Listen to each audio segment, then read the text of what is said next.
All right. Susie, again, thanks for your time. I appreciate it. You're welcome. And again, just a chance for people to get to know who you are and what your story is. Okay. And I start at the beginning, like I said earlier. Susie, where were you born and raised? Seattle, Washington. Were you raised with your mom and dad, or with who? Yes, until I was about 6 or 7 years old, and then I left home. Tell me, did you have siblings? Yes. How many? I am the baby of 5. Oh, gotcha. I'm the youngest of 5. Oh, gotcha. Yep. And tell me, what part of Seattle? I was born in the Rainier Valley. Oh, gotcha. Yeah, South Seattle. And then, what was your home life like? What you remember? I would have rather been anywhere than there. Yeah. Are you open to going into details? Yeah. Or anything? How come? I had a very abusive family and very mentally ill. And so you said you left when you were 6 or 7. 6 or 7. And what does that mean? It means I ran away, Okay. and I went down to First and Pike, downtown Seattle, and that's where I grew up until I was 17. Okay, let's talk about that. Okay. I guess transition. How does a 5 or 6-year-old run away? You go from Rainier Valley. How did you get to downtown? I met a lady. I can't remember now what her name was. Thelma, and she took me in, and she had a bunch of kids, and so I would babysit her kids, and then I stayed there like 2 nights, and the second night the husband came home and beat her with a broomstick, and then I left. And then I went downtown Seattle. When I was little, my dad used to take me to a place called the Donut Shop on First and Pike, and I never understood why, but that's where I gravitated to when I left. Oh, gotcha. And I became one of the original First and Pike Donut Shop street kids. Oh, gotcha. So that was way back when. Oh, well, what year is this? 1974. Oh, gotcha. Yeah. Gotcha. And so tell me, I mean, you come down and how do you survive? I met a girl named Peaches, a little black girl. And she said, come on, I'm going to teach you how to survive. And she said, you see that guy down there? We're going to get him. I didn't know what that meant. I was a little kid. We went down and got this guy. He wasn't small. He was heavy set. And he took us into a hotel room. She didn't tell me the part that she was going to rob him. So I, being 6 or 7, didn't know what was going on. And she robbed him and ran out the front door. This was in the hotels downtown that had the shared bathrooms in the hallways and all that. Anyway, she ran out the door and I ran out behind her, and he snatched me by my hair, drugged me back, tied me down to the bed with rope, went downstairs, drug her back up, tied her in the bed next to me, straddled us, and he beat the crap out of us. Oh. That was my first experience. And you're how old? 6 or 7. 6 or 7. Yeah. Holy but I learned. Well, what did you learn? I learned how to sell myself for money. I learned how to get into cars for money. And I learned how to survive. I mean, I used to wash the donut shop windows for a tab and a hot dog a day. A tab, you're talking about the soda tab. Yeah. Yeah, and a hot dog a day. Right. And that was how I survived. You were working for food. Yeah. Yeah. Yeah. And, well, I mean, I'm just curious, did anyone say, hey, where's your parents? No, not really, because we were all down there. It was just all a bunch of left behind kids. Just kind of street kids. Yeah. Like, the only person that ever came and checked on me was my sister that passed away, Kathy. She was the only one that ever came and checked on me. And, well, tell me about that. I mean, how did she come? What was that like? We were always really close, and she was more like my mother than my sister. So when I was born, my mom decided that she didn't want to mother me. So my sister Rayanne kind of mothered me. When you're older. And my sister Kathy. Gotcha. But I was closer to my sister Kathy. Right. So when I used to run away, like I would go back and, run again and go back because I was a chronic runaway. But when I used to run away to Franklin High School and go to school with my sister all day long. And then she would hide me out. Gotcha. And so she knew where to find you. Yeah. Gotcha. Yeah. At the donut. Well, I mean, everybody knew where to find me, but nobody ever came. Oh, interesting. So your parents, do you think they knew where you were? Oh, they knew where I was.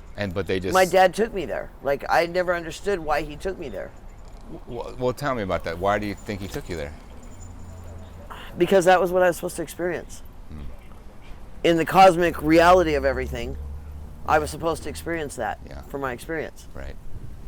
Sometimes before we come here, we choose certain lives on the other side. They can be really, really hard, but we want that for our soul's growth. So that's what I've come to realize after all of this time and after my family dying, and I did a bunch of searching and I went on a quest for truth. So that's where I'm at, and I've been doing this quest for truth for the last 9 years now. Oh wow! Well, let's go back a little bit and from what you were telling me. Tell me about that story about the gentleman Smokey. Tell me that story again. The first experience I had when I came out was I met this guy named Smokey. He used to he used to huff paint off of a sock. So this is way back when. And he taught me how to cover up in the Triangle parking garage in Pioneer Square, how to cover up with newspapers to stay warm. And this is in mid-70s. Yeah, yeah. So for 50 years, I've thought about this guy. Well, tell me why that stuck out to you. Because he never took advantage of me. He didn't try to sexually take advantage of me and use me like most men did when I was that little. But he was more like a brother and just took me under his wing and taught me how to survive. So I've thought about him for 50 years, and I just ran into him the other day, randomly, which nothing is random, at the bus stop downtown Seattle on 3rd and Bell. And as he got up, we were just chit-chatting, and as he got up, he walked away. He said, "By the way, my name is Smokey." And I said, "Come here." I said, I know you. And he said, "Yeah." He said, "I saw you here earlier." And I said, "You did?" And he said, "Yeah." And I said, "I was like 6 or 7, and you taught me how to cover up with newspapers in the Triangle parking garage in Pioneer Square." And he said, "Sue?" And I said, "Oh my God." He knew your name. Yeah, he remembered. Yeah. So it stuck out to him too. Yeah, it did. Yeah. Interesting. And the fact that he remembered from seeing me earlier that day, and then we met again and had a chance to talk, and then this realization came together, it was just too cool. It was just too cool. Well, what was the feeling? What was the emotion? Extreme gratitude. Extreme, he's still alive. Yeah. And he made it, and so did I. Yeah.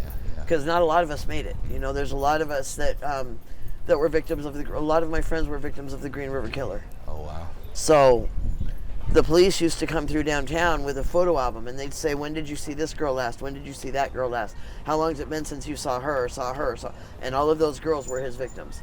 Wow. And you knew some of those girls? I knew a lot of those girls. Yeah, they were all my friends. Any stories in there?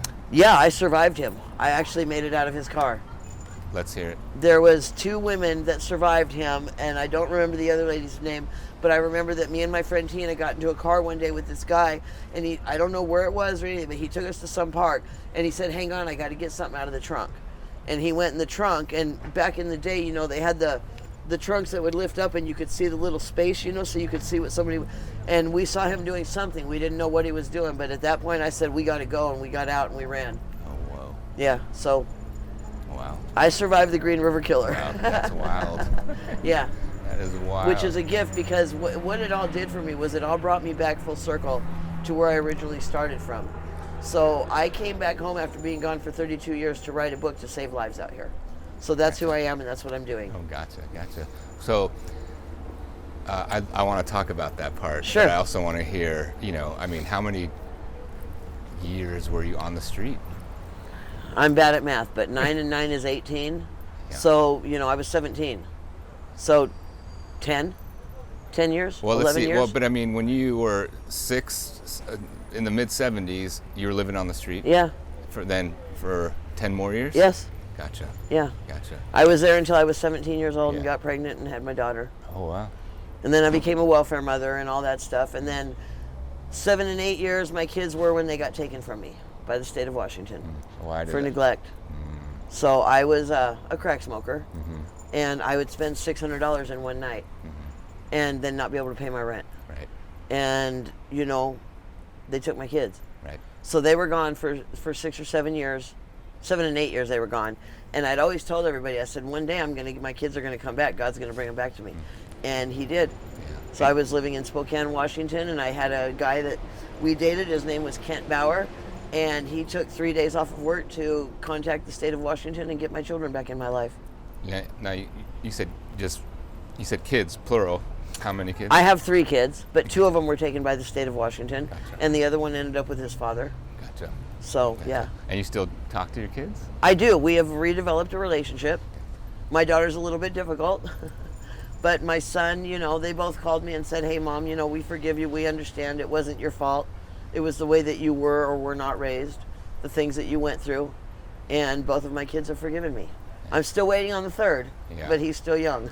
Yeah, all that stuff takes time, and Yeah, I have a 36, 37, 36, and 34-year-old. Oh, gotcha. Oh, yeah, back to back. So, yeah, Not pretty back to much. back, but Yeah. close, I should say. Yes, Sorry. yes, 2 children in diapers at the same time. Yeah. That's right. Yeah, Yeah. I mean, I've done that. I have 7 and 9-year-old girls. Yeah, so you understand. Yeah.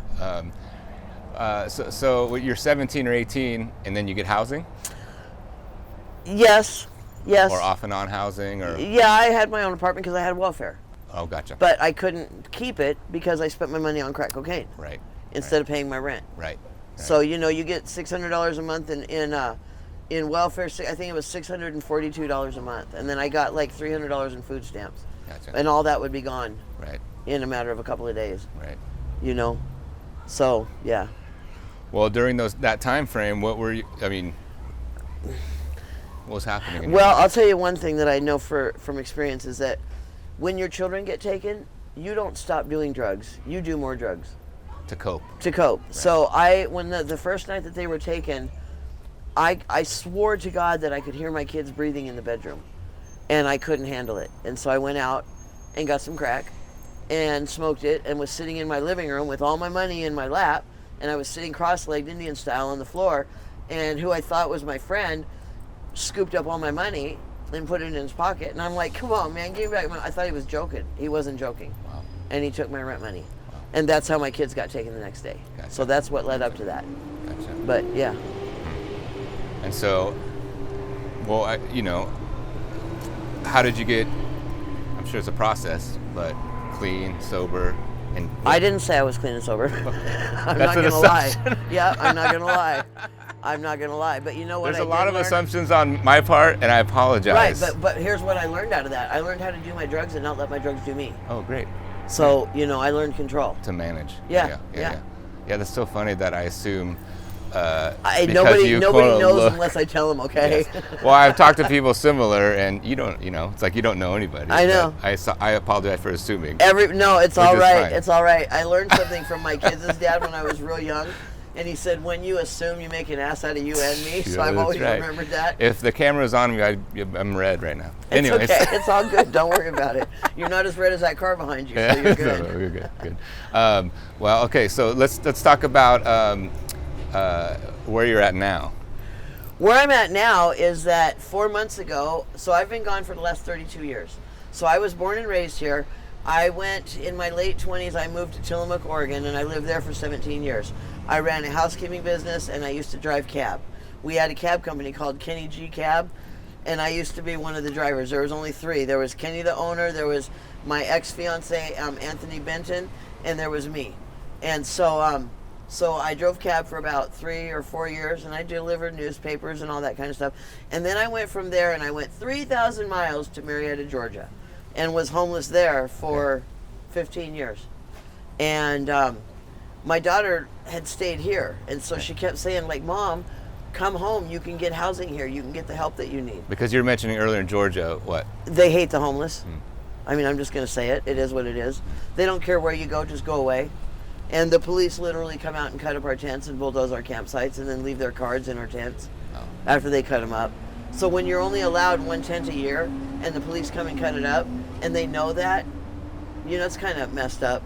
So I was a big advocate for homelessness and always have been because of the life that I've lived.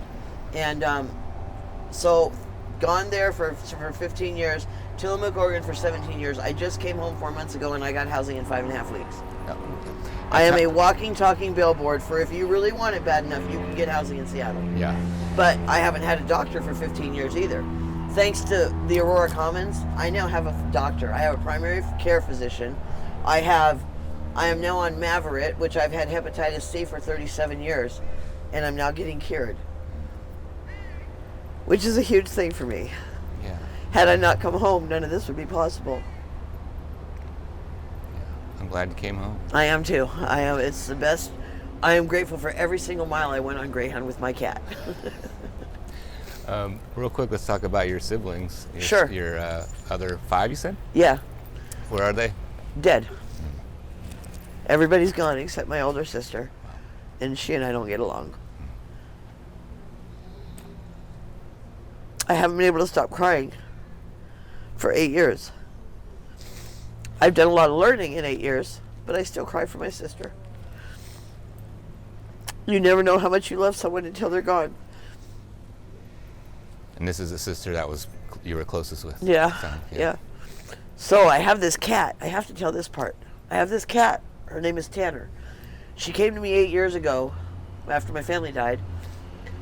The day I was going to kill myself, I was in Marietta, Georgia. I was going to jump a fence and let the train hit me, and I was going to go be with my family. I hated them, which is an understatement. I hated them for 28 years. I couldn't wait for the day for them to die. It was going to be the greatest day of my life until the day that they died. And then all of that was not true anymore. So all I wanted after that was to go be with them. Oh, wow. I could not handle my sister being gone. I was not ready. I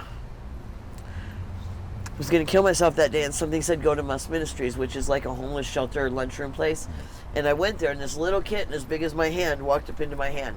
All my homeless homies, as I call them, were sitting there, and they're like, Suzi, man, that's the weirdest thing. We've all been trying to catch that kitten all morning. It wouldn't go to anybody. It went right to you. And we've been together ever since. So we have a year together. We go to some random campground in Ranger, Georgia, which is like 50 miles outside of Atlanta. And my car breaks down overnight. It ran out of gas, so we slept in the car overnight. I went down and told the camp ranger, because, now I'm honest, right? And told him what happened, and he said, go tell the camp host. I went down to tell the camp host, and this lady comes out of her trailer, and she says, is that a cat on a leash? And I said, it is. She goes, come here and talk to me for a minute. I said, well, you're the camp host. I said, the camp ranger told me to come and talk to you. This is my cat.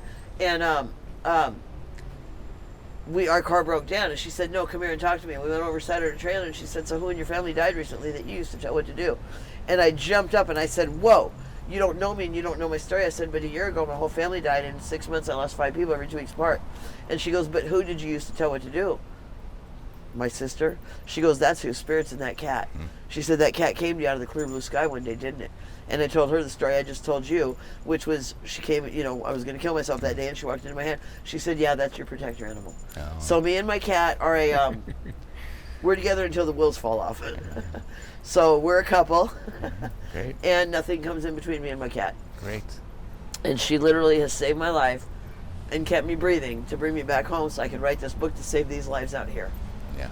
And that's who and what I am. I'm an angel in disguise. I just look like a homeless chick pulling a cat around on a cat carrier on a luggage rack. Sounds good to me. Well, I mean, tell me about this book. It's called Soul Survivor. Or I guess it's like more in the it sounds like you have a purpose. I do. And tell me about that. The purpose is there's 2 things I was brought here to do. One is to learn tolerance, which I haven't done yet, and the other one is to write a book to save lives. So, my story can save a life. Yeah. And everybody else's story can save lives too. But my book originally, it was going to be like the shitty life that I lived and the family that I came from, and this is what happened, and this is the writing that came out of it. And then when everybody died and my sister died, I screamed at God one day in my motel room. I was in Pigeon Forge, Tennessee, and I screamed, what do I write about now? And I literally heard, I'm not crazy, I don't hear voices, but I literally heard something say, write about the things that I do for you. And my book took on a whole new meaning. And now it became a book of hope. Right. So my story, if I started out at 6 or 7 on First and Pike, and all of my friends hardly survived, and I still did, and this guy that helped me when I was a little kid, and he's still here, so it gives hope. Yeah. And that's what the book is. It's a story of hope. I love it. Suzi, is there something that you'd want to say to the people of Seattle? You can do anything that you want to. We have the power of manifestation within us, and we can manifest our daily lives, because I do it every day. You can call it God, you can call it the universe, you can call it a doorknob, whatever you want to call it, but something paid my room every single day in Marietta, Georgia for 2.5 years.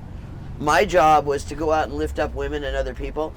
Like, for instance, there's a woman that's walking behind you right now, and she has a very nice skirt and nice boots and a nice top on. And I would, if I was walking down the street, I'd say, baby, in case ain't nobody told you today, you look really, really nice. And see, that lifts them up, and that makes them smile. And I've done my job. Yeah. And then my universe, my God, my door handle, takes care of me. And if you have a room that's $60 a day, and God takes care of you every single day, that's what I'm here to promote. Right. Anything else to add or anything? Yeah, I've done a lot of learning in the last 9 years, and if my family hadn't died, I wouldn't know what I know now. Mm-hmm. So, as bad as it sounds, it was for a purpose. Yeah. And it was for a purpose for my soul. Yeah. That's such a hard thing in life to wrap your head around. All the pain and suffering and But if you realize that they never went anywhere, they're here with you all of the time. See, all I have to do is think about, talk about, or talk to my sister, and like a magnet from the other side, it draws her to me. So my sister didn't go anywhere. I just can't see her in the physical. But she's right there with me all of the time. yeah. The one last thing I'm going to leave with is that 5 years ago by now, these 2 kids that lived at the motel with me came to my room and brought me balloons on my birthday. One was in the shape of a gift. The other one was in the shape of a butterfly.